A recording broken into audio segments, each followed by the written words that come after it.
Ooh, it's October. You know what that means? Columbus Day! And apparently it's also the month where people watch a lot of horror movies and dress up in costume. I wouldn't know anything about that. I never dress in costume or watch horror movies. Believe it or not, one of the biggest requests I get involving Halloween-themed films isn't any movie from the Halloween franchise, but it's this 1986 hard rock-themed horror flick called Trick or Treat, not to be confused with the one with no O in the title. It's the story of a teenage metalhead who is bullied in school and gets a little help from the ghost of his dead rocker hero via a haunted record. It's also the story of what Skippy from Family Ties was doing while not hanging out with the Keatons. That's right, the movie stars Mark Price, best known as Skippy. It's also the directorial debut of character actor Charles Martin Smith of American Graffiti and The Untouchables. But most importantly, you can now say that you're watching an 80s horror film from the director of Air Bud and Dolphin Tale. Seriously. And since it's often requested to me, I'm sure it's really good. Really, really fucking good. It's the 1986 De Laurentiis film that's no Blue Velvet, but is at least better than King Kong Lives. Let's get this rock party started! Go, bear these tidings to great Lucifer. Say Faustus doth surrender up his soul. I already have to listen to scripture in the Pure Flix movies. I don't need it in the 80s horror flicks, too. The hardest part of this movie will be resisting the urge to reference Rocket's Your Decision. We start out by showing posters of bands and performers who aren't the person singing, and just what the hell is playing.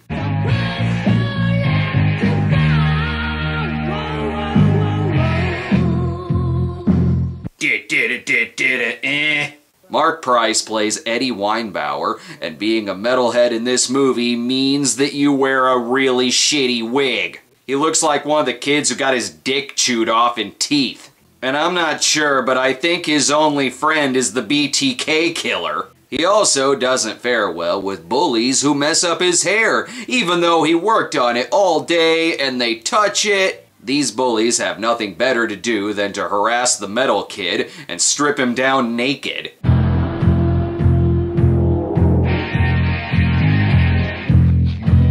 And then he grows up to become Dwayne Johnson and partners with Kevin Hart. It'll do really well, but will be instantly forgotten.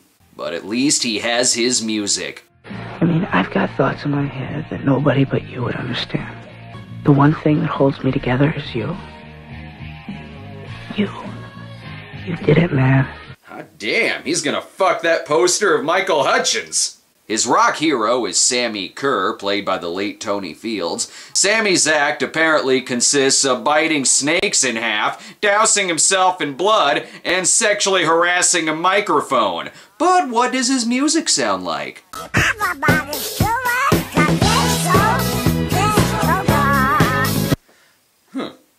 Didn't expect that. But tragedy soon strikes for Sammy's one fan. Again, rock star Sammy Kerr, victim of a hotel fire, dead at age 38. The fire started when Drexel the Dream Hemsley's plane crashed into it. Eddie is really upset. Now he's forced to settle on new music from Damn Yankees. So he tears down all his posters and replaces them with Barry Manilow, who is scientifically proven to live forever. But he'll never forget this on-point music. Tearing it down, tear down the wall, down the wall, tear down the wall, tearing it down. He's tearing down posters, not walls. But really, who pays attention to the lyrics anyway? Eddie mourns with local DJ Nuke, played by Gene Simmons, who at one point used to be Hank Williams Jr., I guess. But Nuke has a little surprise for Eddie. I got something for you. You know what this is? It's the last record. That's right, Lou Christie's final record. Truly amazing falsetto. We were talking about Sammy Kerr's final record. Alright. Nuke has plans on playing Sammy's final record at midnight on Halloween. That way people will be asleep while it's playing. It's the only copy in the world, so it makes sense to loan it to the kid who's known for tearing up shit in a nerd rage. And then he leaves Eddie with his "God, I'm gonna fuck that wig" eyes. Eddie's friend looks like they wanted to give him a Skippy look, not realizing they hired Skippy himself as the lead. Eddie gets invited to a pool party so he can take a break from his heavy metal fanfiction. What could possibly go wrong here? Best case scenario, he falls into a barrel of acid and turns into Toxie. Oh, go figure, the bullies are there. Then how about getting the fuck out of here? I'm meeting someone. Who? Now, Tim may seem like an asshole, but we're gonna need his help as soon as Godzilla hits New York. Ah, good. Someone who looks like Lori Loughlin, though her advice sounds nothing like what Aunt Becky would give. Yeah, I mean, why can't you act normal? I don't know what you're talking about. Wait, if you weren't so creepy, you would know what I'm talking about. Yeah, like her totally straight boyfriend who strips other classmates down naked in the locker room. By the way, can I just say how disappointed I am in Aquaman's new origin story? How did he not think this night would end up like this? I'm gonna nail every one of those bastards. I don't know how, I don't know when, but I'm gonna nail them.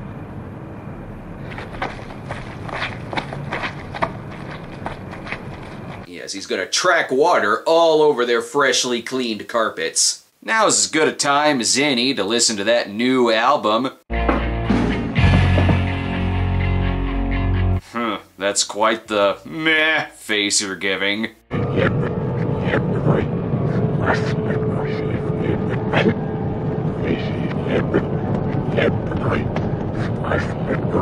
On the other hand, the new Rammstein cut is excellent. He discovers that when you play it backwards, it says, "Paul isn't dead, but Mozart sure as fuck is." Anyway, I'm sure this school day will go much better. Hey, it's Aquaman. I already made that fucking joke! Eddie gets his revenge, though, by starting a fucking prison riot. This had better not get slapsticky.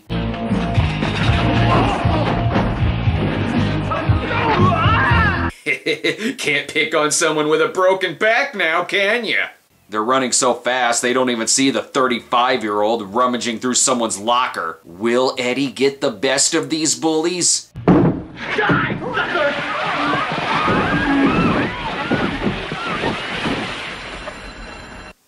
They're not gonna get in any trouble. That would affect their football scholarship.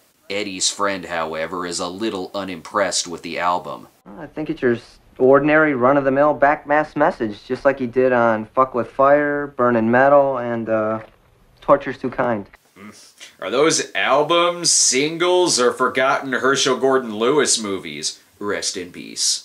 Now he's off to go tend to the corpses in his fridge, while we at home play 80s metalhead or hipster. Or let's just listen to that haunted record again.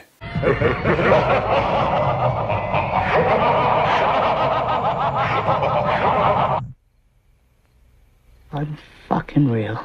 The same thing happens when you play Judy's Turn to Cry by Leslie Gore in reverse. It's not that abnormal. The record tells him to go to shop class, so I'm assuming the record wants him to build an ark. And on that ark will be 2 of every kind of mullet. If you can get past the bullies, who by the way nailed their Bright Lights Big City audition. Oh no, this isn't Bright Lights Big City at all. He won the role as Giovanni Lombardo Radice in City of the Living Dead.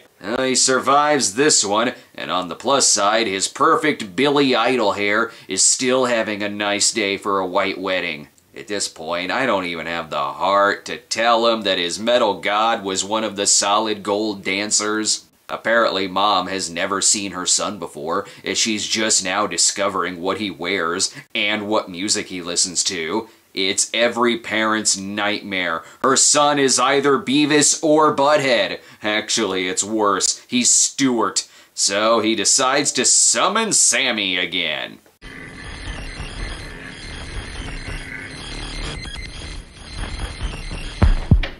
Oh, hey, it's his best song yet. Oh, look, he made Tim a mixtape. I sure hope it's got some Simply Red on there. And the creepiest person in the movie is still the bone and panty collector, even with Eddie dressing like a reject from Griff Tannen's gang. Tim, meanwhile, is waiting for the Great Pumpkin to rise, and by Great Pumpkin, I mean his dick. But when he goes to take a piss, his girlfriend decides to listen to some music.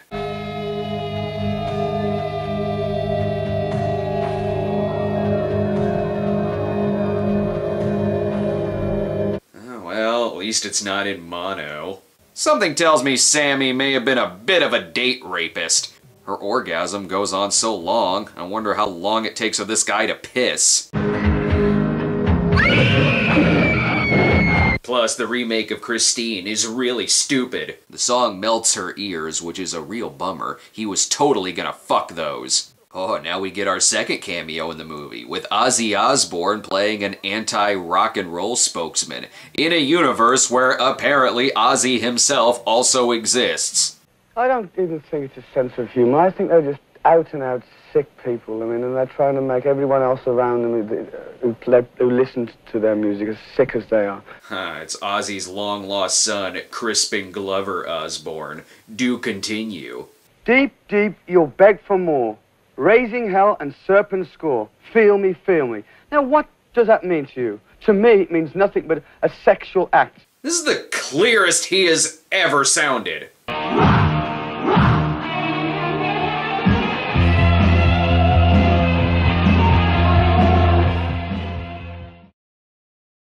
Tim shows up at Eddie's house instead of going to the cops, but Eddie has his pumpkins perfectly trained. And you did something to that tape. I don't know what you did, but you're getting into some weird fucking shit, man. And I just want you to stay away from me, okay? All right?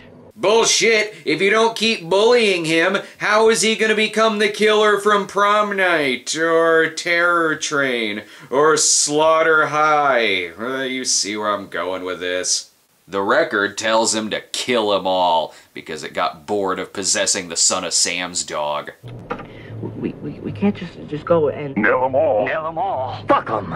Well, that's getting a parental advisory sticker, and most certainly will not be sold at Walmart. Just wait until the internet is invented. I'm just saying, Eddie seems like the kind of guy who needs a conspiracy blog to pass the time. Better than continually playing this music.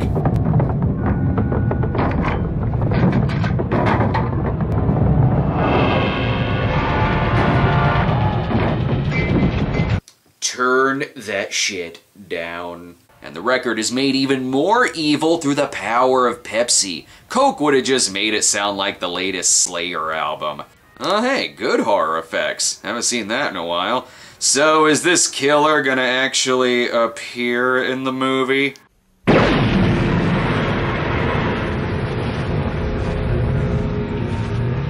Holy shit, it's Lita Ford! This is like Nightmare on Elm Street if Freddy had a bitch and scandal collection. Oh, we're not through Cameo City yet, I see.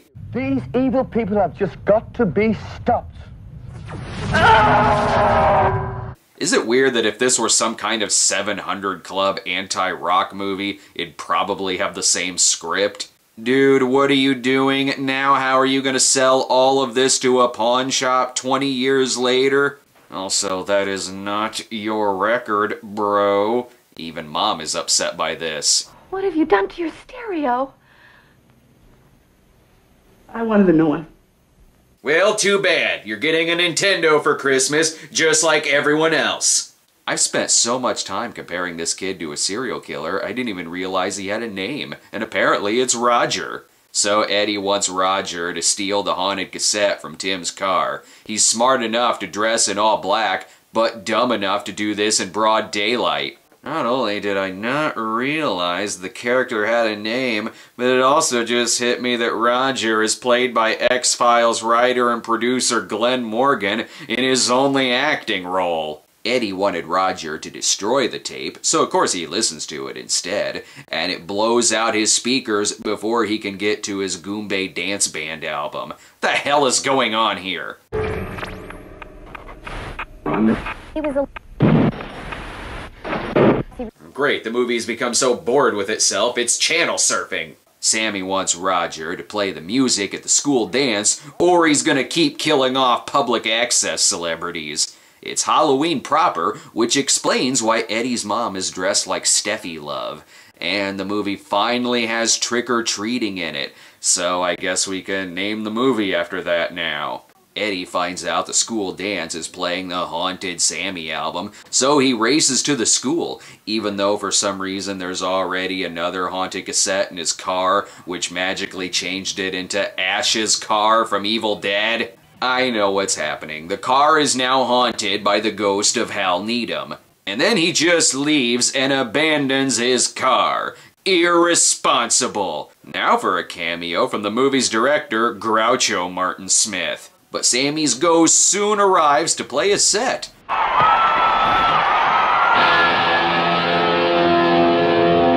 Oh shit, forgot the lyrics. Sammy feels like the natural progression of the driller killer from Slumber Party Massacre 2. Though I'm not exactly sure what's turned Sammy into a murderer, it's not really a revenge story. He just died in a fire, probably from being an idiot. Therefore, everyone must die, or simply listen to his music. My pal's name is Football, he always likes to drum. My pal's name is Football. Oh, God, it's worse than I thought it would be! Though I guess the soundtrack does have one fan. It's a trick or treat. See my face to the next time. Whatever we should need.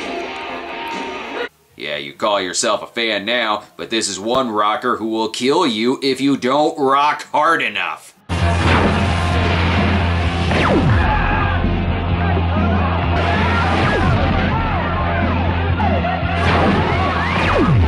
Just like the time Sid Vicious shot and killed his audience with guitar lightning. Throughout all of this, the band just keeps on playing until he turns on them.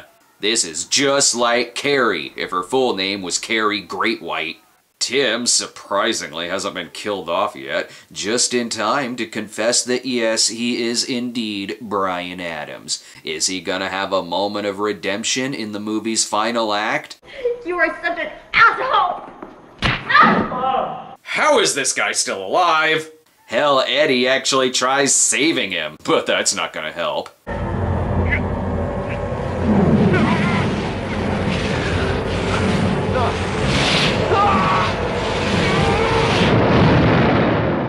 And then he was doomed to appear in 176 episodes of Desperate Housewives. Oh, the cops are finally here. Well, better late than really late. Roger tries killing him, but the movie's still got 20 minutes left, and I doubt that all of that is ending credits and mourning over Roger.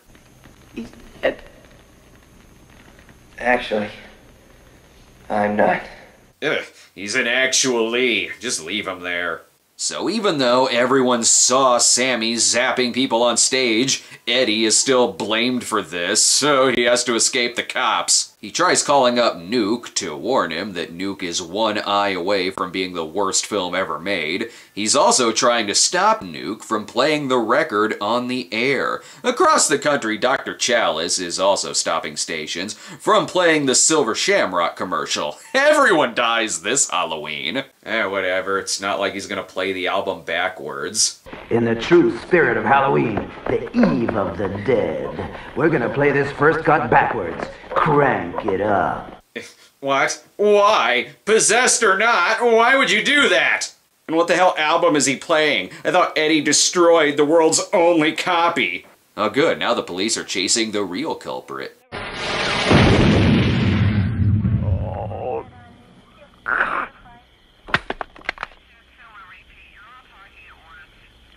Unfortunately, he was stopped by Officer Looney Tunes. But there are some fine chuckles to be had here, unironically. Jesus! Can't you just open the door? Give me a heart attack. I'm giving points to this movie for giving a big fuck you to jump scares. And again, well, good horror effects. See, this is why I never trusted Quiet Riot. You can't have a riot and also be quiet. Suspicious. And don't even get me started on Motley Crue. That's not how you spell crew. Also, is he seriously getting killed by a toilet? Okay, so he's not dead. Or maybe he is, and this is mysteriously taking place in the Maximum Overdrive continuity. I sure hope Nuke is alright.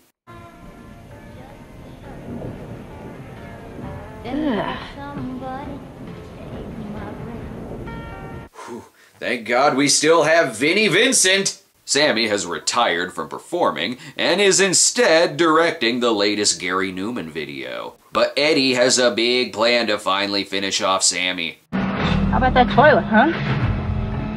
You know, you looked a little flush back there. That's right, he's one-linering him to death. And he's taking him to jail for trashing a hotel room. Oh good, someone cleaned up the burning car so he can actually crash this time. Alright, so the water killed the Electric Man. This is one artist who is not rocking onto Electric Avenue. Now he's free to make out with his new girlfriend in front of a giant postcard. Wake up, sleepyheads. It's party time. Oh, and I guess he's a DJ now. What? One thing is definitely for sure, I am never listening to my Wasp albums again. Largely because I don't own any in the first place. Well, since this movie brought it up, what does happen when you play the movie backwards?